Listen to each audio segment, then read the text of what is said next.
మీరేమంటారు బ్రదర్ ఈ స్మార్ట్ శంకర్ సంబంధించినటువంటి ఐటమ్స్ మీద? నమస్తే అండి, నా పేరు అవినాష్ యాదవ్, ఉమ్మడి నియోజకవర్గం.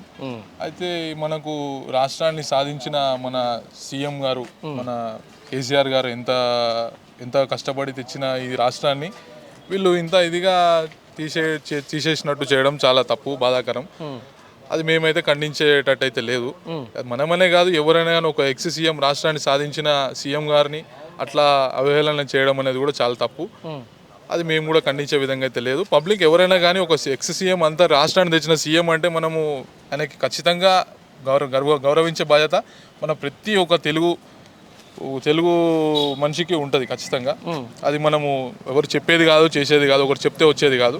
ఖచ్చితంగా తెలుగు సినిమా ఇండస్ట్రీ ఏదైతే ఉన్నదో వాళ్ళు ఎవరైతే ఇట్లాంటి చేస్తున్నారో ఇవన్నీ మానుకోవాలి. ఖచ్చితంగా ఎక్స్ సీఎంకి ఉన్న గౌరవాన్ని ఖచ్చితంగా ఇవ్వాల్సిందే, అది ఎవరు అడిగేది కూడా కాదు. ఆయన రాష్ట్రం తెచ్చిన సీఎం కాబట్టి ఆయన మనకు ఎన్నో చేసిండు. తెలంగాణ ఇవ్వాలి, మనం ఇట్లా ఉంటున్నామంటే కూడా ఆయన పుణ్యం వల్లనే. కాబట్టి ఏది మర్చిపోవద్దు. ఈ కొద్ది రోజుల బెనిఫిట్ చూసుకొని ఎవరు మాత్రం అట్లా చేయడం కూడా చాలా తప్పని నేను భావిస్తున్నాను. రైట్. ఏంటి ఫర్దర్గా ఏం చర్యలు తీసుకోబోతున్నారు ఇట్లా దీని మీద?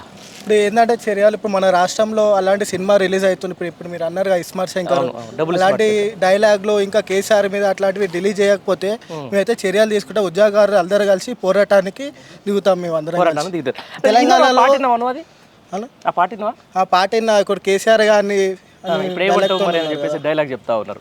రైట్. మొత్తానికి ఇప్పుడు తెలంగాణ రాష్ట్రంలో మళ్ళీ ఒక అంటే గతంలో ఎవరైతే నాయకులు ఉన్నారో మన అస్తిత్వం మీద, సంస్కృతి మీద దాడి జరుగుతూ ఉంది. అంటే ఇష్టానుసారంగా మాట్లాడుతాం. దీన్ని ఎట్లా చూస్తాం? ఇది మనకి ఏంటంటే మన సంస్కృతి, మన తెలంగాణ భాష, మన కేసీఆర్ గారు అటువంటి వాళ్ళ మీద ఇలాంటివి చేస్తున్నారంటే కేవలం ఇది కాంగ్రెస్ వాళ్ళు చేసే ఇప్పుడు ఏంటంటే పూరి జగన్నాథ్ ఆంధ్ర కాబట్టి ఇప్పుడు ఆంధ్ర కాంగ్రెస్ ఇక్కడ ఒకటయ్యారు. ఇట్లాంటి సీఎం వాళ్ళే ఇక్కడ దగ్గరుంది చేపిస్తున్నట్టు మాకు అనుకుంటున్నాను. నువ్వేమంటావు తమ్మి? ఈ ఒక తెలంగాణ భాషను వాడుకుంటే ఎన్నో హిట్టులు కొట్టింది ఆ సినిమా. కానీ ఇదే తెలంగాణ యాసను కించపరిచే విధంగా ఈ పూరి జగన్నాథ్ ఎవరైతే నిర్మాత ఉన్నాడో ఈ తెలంగాణ యాసను తక్కువ చేయడం జరుగుతుంది. ఎందుకు చేస్తుండు? ఇప్పుడు తెలంగాణ యాసను కరెక్ట్ సంస్కృతంగా వాడుకుంటే ఎన్నో హిట్టులు నిర్మాతలకి కానీ ప్రొడ్యూసర్లకు కానీ ఎన్నో పైసలు వచ్చినాయి. ఇప్పుడు ఇదే భాషను కించపరిచే విధంగా మా నాయకుడు కేసీఆర్ గారి మాటలను కూడా కించపరిచే విధంగా ఎందుకు చేస్తున్నారు? ఒక ఎక్స్ సీఎం అయి ఒక 10 ఏళ్ళు పోరాడిండు, తెలంగాణ సాధించిండు. కానీ అతని భాషనే కించపరచడం అంటే ఇది చాలా అవమానకరం.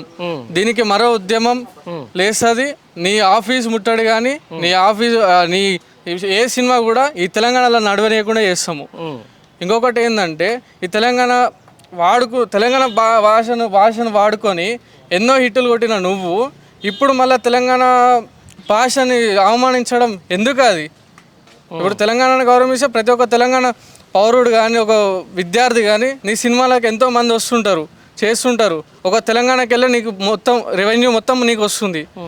ఈ రెవెన్యూ మొత్తం నీ కాడికి వెళ్ళి వస్తే తెలంగాణ పదాలను నువ్వు అవమానంగా రికార్డింగ్ డాన్స్లో కానీ పెట్టడం ఎందుకు?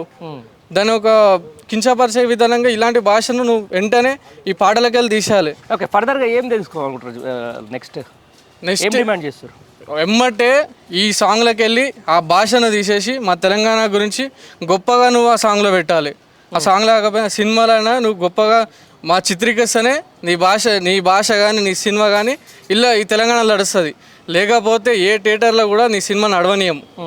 నీకు ఒక ఖబర్దార్, నీకు ఒక వార్నింగ్ ఇస్తున్నాం. ఇది రైట్. ఇది మొత్తానికి ఏదైతే డబుల్ స్మార్ట్కి సంబంధించిన సినిమాలో కేసీఆర్ గారు వాయిస్ని పెట్టేసి ఆయన అవమానకరంగా చేశారని చెప్పేసి కూడా ఈరోజు తెలంగాణ బాధలు ఏదైతే విమర్శిస్తున్న నేపథ్యాన్ని చూస్తున్నాం మనం. అలాగే కేసీఆర్ అభిమానులు కూడా వెంటనే ఆ పదాన్ని తొలగించాలి, తెలంగాణ సమాజానికి పూరి జగన్నాథ్ క్షమాపణ చెప్పాలి అని చెప్పేసి కూడా వాళ్ళు డిమాండ్ చేస్తూ ఉన్నారు. లేని పక్షంలో ఖచ్చితంగా పూరి జగన్నాథ్ ఆఫీస్ని ముట్టడిస్తాము. మా తెలంగాణ అస్తిత్వాన్ని, ఆత్మ గౌరవాన్ని మాత్రం భంగం కలిగిస్తే మాత్రం ఆయనపై తగిన చర్యలు తీసుకుంటామని కూడా స్పష్టం చేస్తున్నటువంటి పరిస్థితి. కెమెరా పర్సన్ కళ్యాణ్తో కలిసి పండరి,